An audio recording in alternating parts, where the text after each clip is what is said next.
Баршаңызға сәлем достар, арнама қош келдіңіздер. Сіздермен Ақбота. Бүгін біз сіздермен моцарелла сырын жасайтын боламыз. Магазиннен сатып алмай-ақ өздеріңіз қолмен осындай дәмді сыр жасап үйреніңіздер. Видеоны соңына дейін көріп каналыма тіркелуді де ұмытпаңыздар.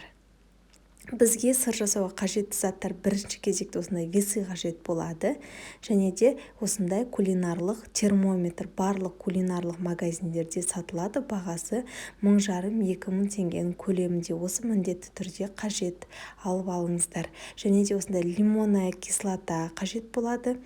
Және де ең маңызды осындай ұнтақ қажет болады. Бұл пепсим-эйто-ренит деп аталады. Осындай сыр жасауға алынатын сырная закваска деп аталады.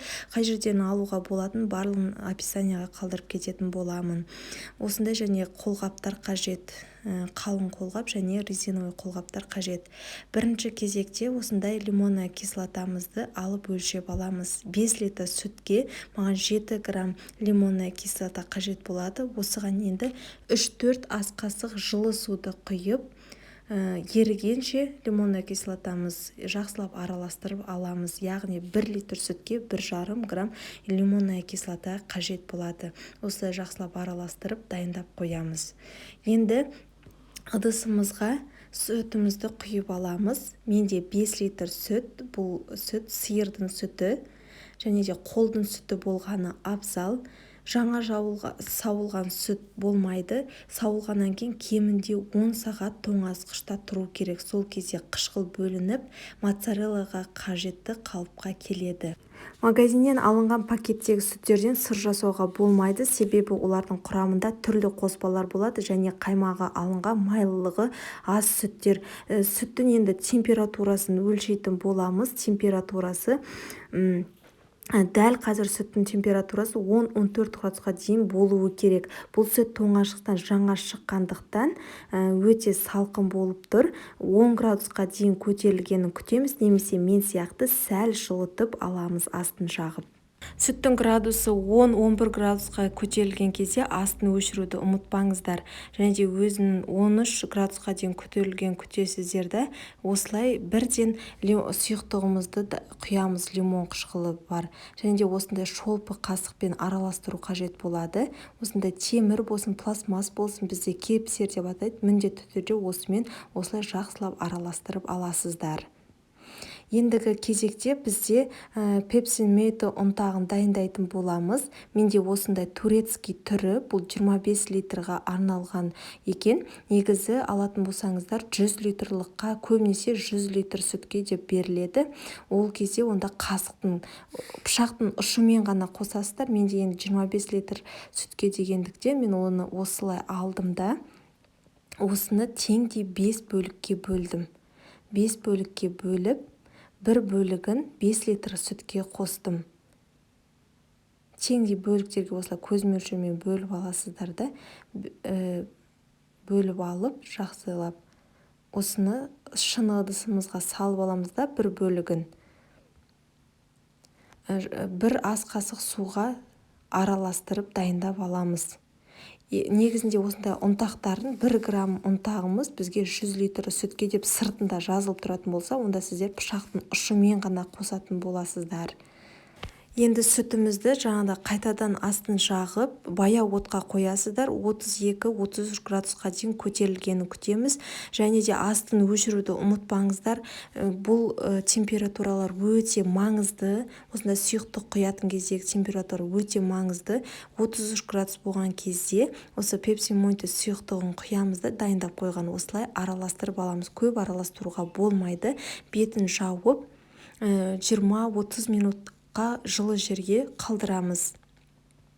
20-30 минуттан кейін осындай сары суы бөлек бөлініп, осындай айран ұйыған сияқты үлпілдек масса пайда болады бізде. Енді осыны 5 сантиметр, шамамен 5 сантиметр болатындай қып, 4 бұрыштылап осылай кесіп шығамыз видеода көрсетілгендей.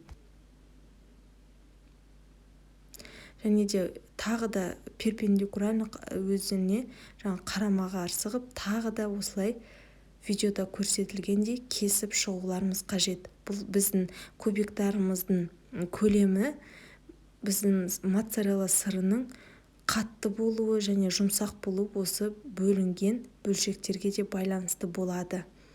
Енді осыны араластырып, тағы да енді градусын біз 36 градусқа дейін қыздырып алатын боламыз. 35-36 градус аралығында қайттан қыздырамыз да. Осы градусты 10 минут аралығында сақтауымыз керек. Мен бір қолмен болғаннан кішкене ыңғайсыздау болыпты, бір қолмен сотка ұстап тұрмын. Енді осыны араластыра отыра, үлкен болып кеткен бөлшектерді осылай пышақпен кесіп аламыз. Градусты бақылап отырасыздар.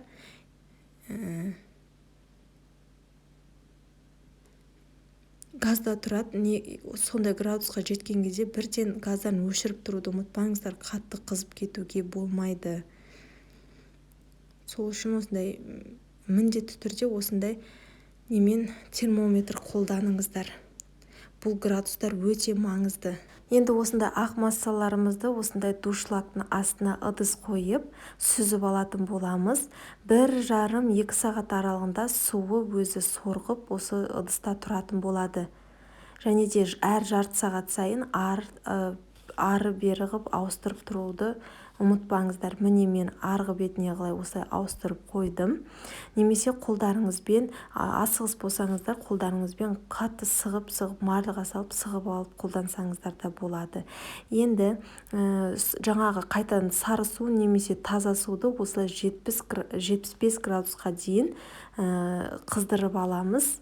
Қыздырып алғаннан кейін астын өшіреміз да, осы жаңағы біздің суы сорғып тұрған немізді саламыз, сырымызды саламыз. Осы уақытта осы қолғаптарымызды киіп үлгеруіміз қажет. Ішінен осындай матадан жасалған қолғап, сыртынан резиновый қолғабымызды киеміз да, суға батыра отыра осы сырымызды нан илегенде қолымызбен басып жаңағы созғылап осылай не істейміз. Егер де жаңағы эластичный емес біртік жерлері болса, суға салып отырып осылай созғылайтын боламыз.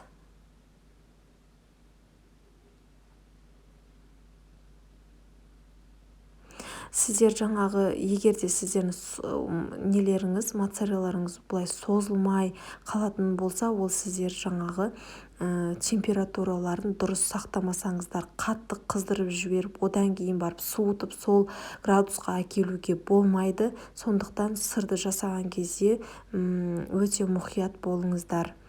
Егер де жасап жатқан кезде түсінбеген жерлеріңіз болса, міндетті түрде комментарий бөліміне сұрақтарыңызды қойсаңыздар болады. Барынша жауап беремін.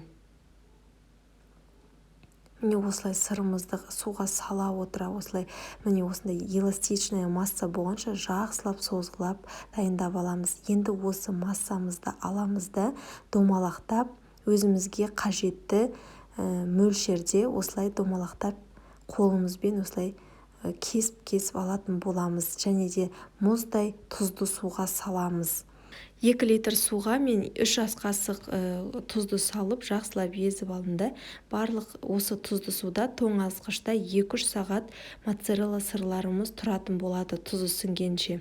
Одан кейін тұзды судан алып, бөлек контейнерлерге салып, тоңазытқышта 2 күн аралығында сақтайсыздар. Немесе мұздатқышта 1 аптаға дейін сақтауға болады. Бірақ бұл сырлар өте дәмді болғандықтан 2 күнге де шыдамайды, тез желініп кетеді.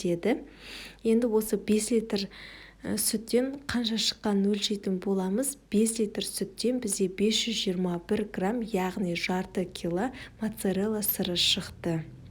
Міне осымен біздің сырларымыз дайын. Міндетті түрде жасап көріңіздер, өте дәмді, керемет болып шығады. Менің каналыма тіркеліп, қоңырауша белгісін басып қойыңыздар. Алдағы уақытта көптеген рецепттермен бөлісетін боламын. Назарларыңызға рахмет. Сіздермен болған Ақбота.